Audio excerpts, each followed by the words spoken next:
Well, hello everybody. Welcome back to G Bear's Off-Grid Ways, homestead in the desert. And what a beautiful day. I got registered at 89 for the high today. It's dropped back a little bit now. I think it's like 87. But it's got a light breeze in the air and it's very comfortable, just beautiful. I love the warm weather. I'm glad it's here. I hope it stays. So anyway, been doing some stuff over here. Guess what? Tote-cuzzi is full. Isn't that something? Wow. And no leaks on the new air jets. What happens when we turn the air jets on?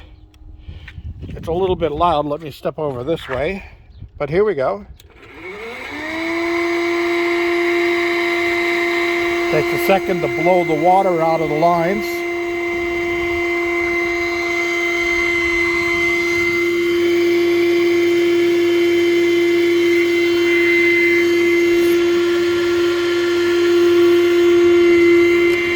There it comes.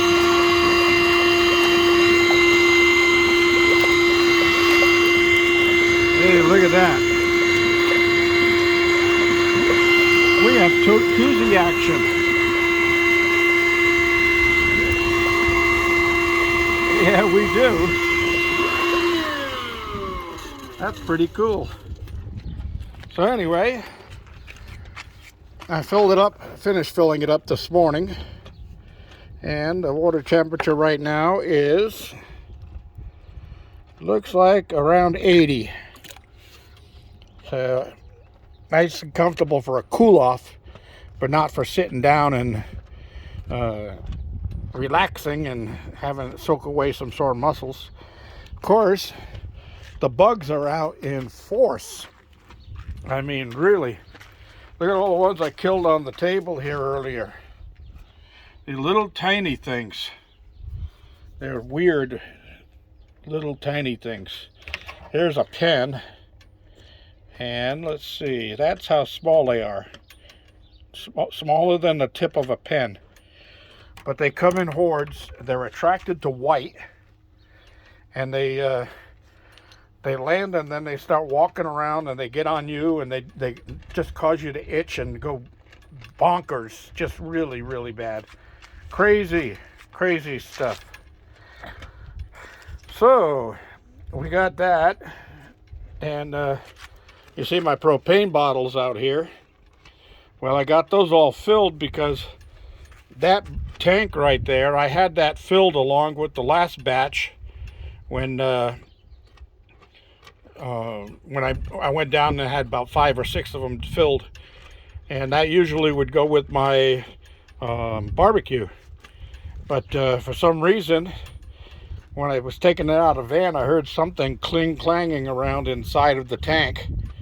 And then when I hooked it up to the barbecue and turned the valve on, it started leaking out of the valve stem. So I said, oh well, this thing's not any good anymore. So I marked bad valve on it. But it's full. It's a 5-gallon bottle and it's full of propane that I paid for. I paid a ridiculous price for, so I wasn't going to waste it. So I rigged it up and did a little manipulating, and I can fill my little 1-pound bottles. That's the adapter that's screwed into it right there. I can fill my 1-pound bottles and get some use out of it. So the problem is I don't use the 1-pound bottles very often, but I do have a small 2-burner propane stove that uses these.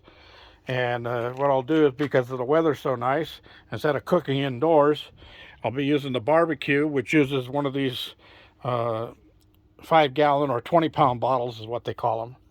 And I'll have one of these small ones hooked up onto the little 2-burner stove that'll sit on the shelf on the side of the barbecue over there. And I can boil some vegetables or something like that on the side and not use my main propane from the cabin. Save that a little bit longer.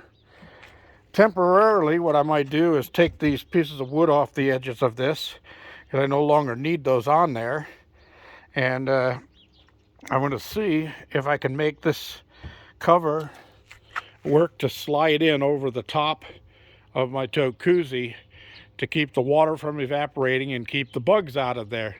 I've already taken my little net through there 3 times today and cleaned about 100 bugs out each time that were drowned in the top of the water. So they also drown in the bird bath that I made over there, but the birds come by and love it. They eat them up.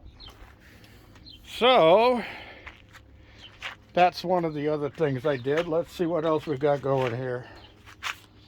Oh yeah, I did laundry, and I did some work on organizing inside my shipping containers, and I got a long way to go on that, but hammer away at it a little at a time, and I'm going to get that done this year so that everything is nice and neat and organized and I know where things are.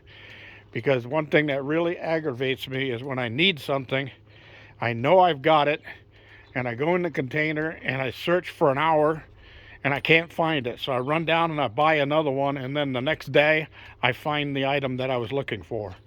So I got to get everything organized. I think I'll also call up a couple of my neighbors and have them come by next week. I've got company coming this weekend, but maybe next weekend they can come by and take a look at some of the personal items that I have, like skin creams and shampoos and liquid hand soaps and things like that. And maybe they could use some of that to save themselves a little money with the way our well, I won't get into the politics of it, but the way the inflation is causing prices to jump at the stores. What used to be a $50 run to the supermarket is now a $100 run to the supermarket for half the amount of stuff.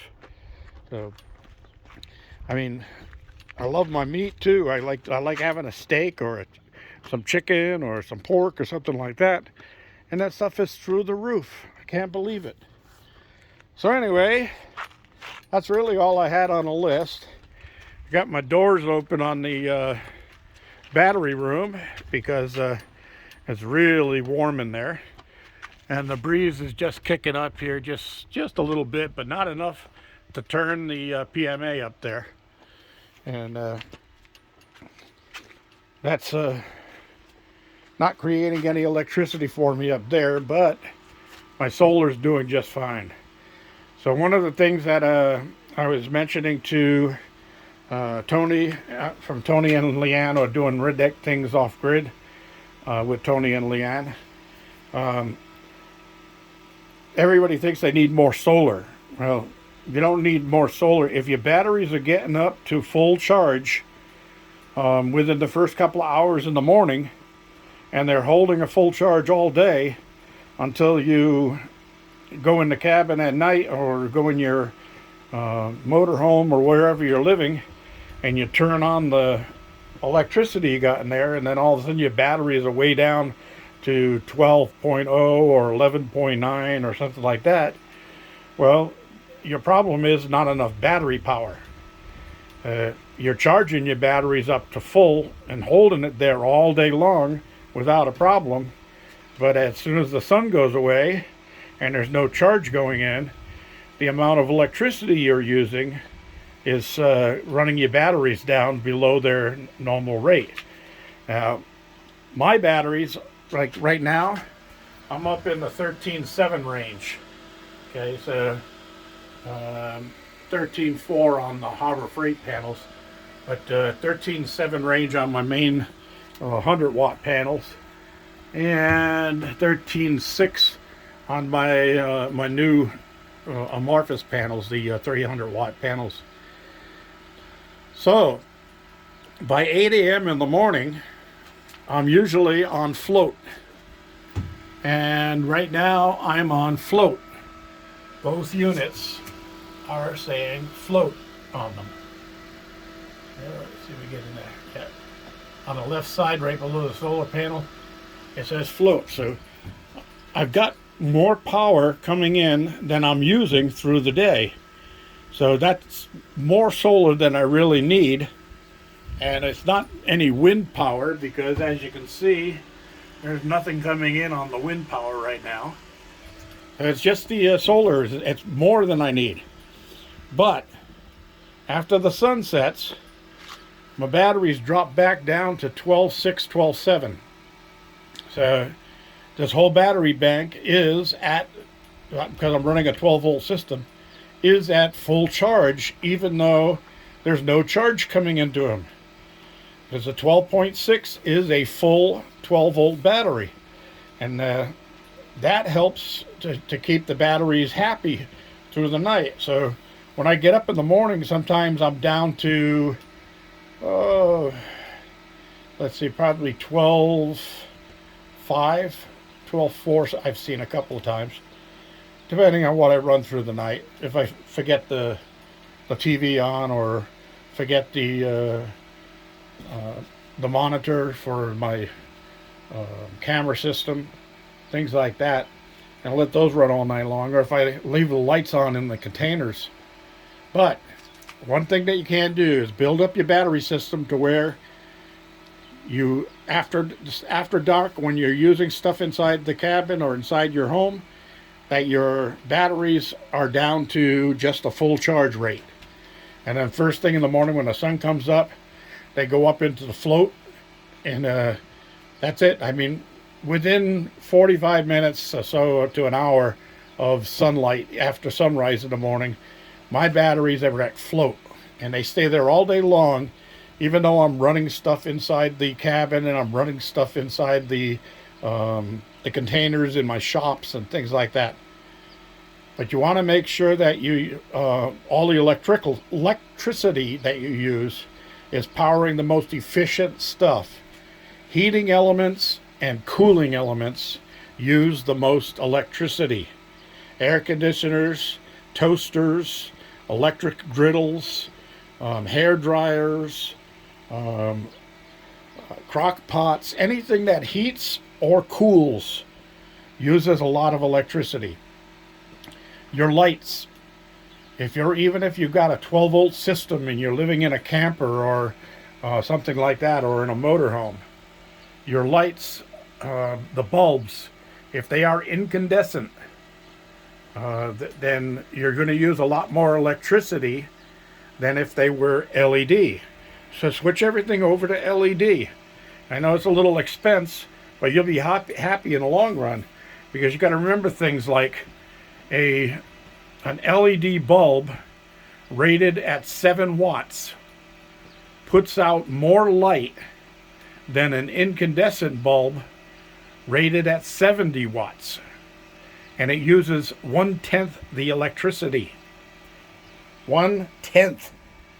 So when you're getting the same, or you're getting less light for 10 times the amount of electricity needed, and it's a bad light. It's usually a yellow, dimmy light when you're incandescent, where with an LED you get nice, clean, white light.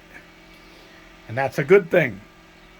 It takes less strain on your eyes to see things, especially when you're reading a book or something like that, because the pages are white and the letters are black, and that white light just makes the letters jump right off the page at you. Sometimes you have to duck, especially if it's a fast-moving word. All right, everybody. So that's what I wanted to cover for today. I was also asked how many amp hours I'm running. Well, each one of these, the US 2200s, are 232 amp hours. But remember, when you connect two batteries together, these are 6-volt batteries, you connect two together to make a 12-volt battery, then your voltage goes up, but your amps stay the same. So two of these equal 232 amps, or amp hours. So I got 18 of them. That means I got 9 times 232 amp hours. Now these down here are 370 amp hours, and I've got 6 of those. And this is a secondary battery bank that backs up just in case something goes wrong with that one. I still have this battery bank running things. So this one here is 3 times 370 amp hours. So if you put that 3 times 370 and that 9 times 232, put them all together, and that's a little over 3,000 amp hours is what I have in my battery bag. That's how you figure that out. And that's all I have for today. So thanks for joining me. This is G-Bear saying, thumbs up down there, please. Like my videos, and don't forget to subscribe and share. This is G-Bear signing off.